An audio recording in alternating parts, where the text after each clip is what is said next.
കൊഴുവ കൊണ്ട് കിടിലൻ ടേസ്റ്റിലുള്ള ഒരു റെസിപ്പിയുമായിട്ടാണ് ഞാൻ ഇന്ന് വന്നിരിക്കുന്നത്. ഏവർക്കും ജോപ്പൻസ് കിച്ചണിലേക്ക് സ്വാഗതം. നിങ്ങൾ ഇതുവരെ ഞങ്ങളുടെ ചാനൽ സബ്സ്ക്രൈബ് ചെയ്തിട്ടില്ലെങ്കിൽ സബ്സ്ക്രൈബ് ചെയ്യാനും തൊട്ടടുത്തുള്ള ബെൽ ബട്ടൺ എനേബിൾ ചെയ്യാനും മറക്കരുത്.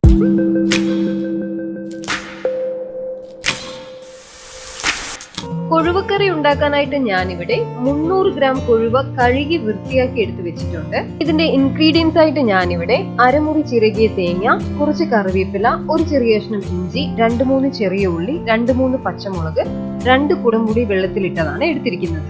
ആദ്യം തന്നെ നമുക്ക് ഇതിന്റെ അരപ്പൊന്ന് റെഡിയാക്കി എടുക്കാം. അതിനായി ഒരു മിക്സിയുടെ ജാറിലേക്ക് നമ്മൾ നേരത്തെ എടുത്തു വെച്ചിരിക്കുന്ന ചിരകിയ തേങ്ങ ഇതിലേക്ക് ഒന്ന് ഇട്ട് കൊടുക്കാം. ഇനി ഇതിലേക്ക് ചെറിയ ഉള്ളിയും ഇഞ്ചിയും 1/4 ടീസ്പൂൺ മഞ്ഞൾപ്പൊടിയും ആവശ്യത്തിന് വെള്ളവും കൂടി ഒഴിച്ച് നല്ലതുപോലെ നമുക്ക് ഇതൊന്ന് അരച്ചെടുക്കാം. ഞാനിവിടെ നല്ലതുപോലെ അരപ്പ് അരച്ചെടുത്ത് വെച്ചിട്ടുണ്ട്.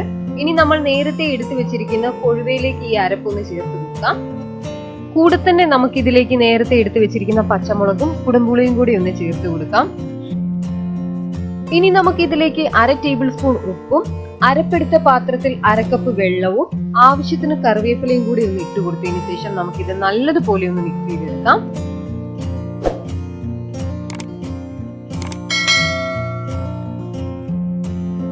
നല്ലതുപോലെ മിക്സ് ചെയ്തെടുത്തതിന് ശേഷം മീഡിയം ഫ്ലെയിമിൽ ഇട്ട് അടച്ചു വെച്ച് നമുക്കിതൊന്ന് വേകുന്നിടം വരെ വെയിറ്റ് ചെയ്യാം.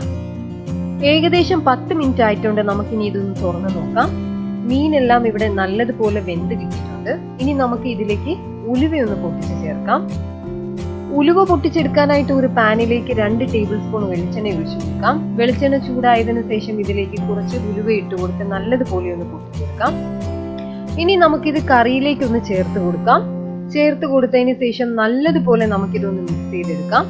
അങ്ങനെ നമ്മുടെ കിടിലൻ ടേസ്റ്റിലുള്ള കൊഴുവ മീൻ കറി ഇവിടെ റെഡി ആയിട്ടുണ്ട്. ഇത് നിങ്ങൾ തീർച്ചയായിട്ടും വീട്ടിൽ ട്രൈ ചെയ്യുക. ട്രൈ ചെയ്തിട്ട് ഫീഡ്ബാക്ക് ഞങ്ങൾക്ക് കമന്റിലൂടെ സെൻഡ് ചെയ്യുക.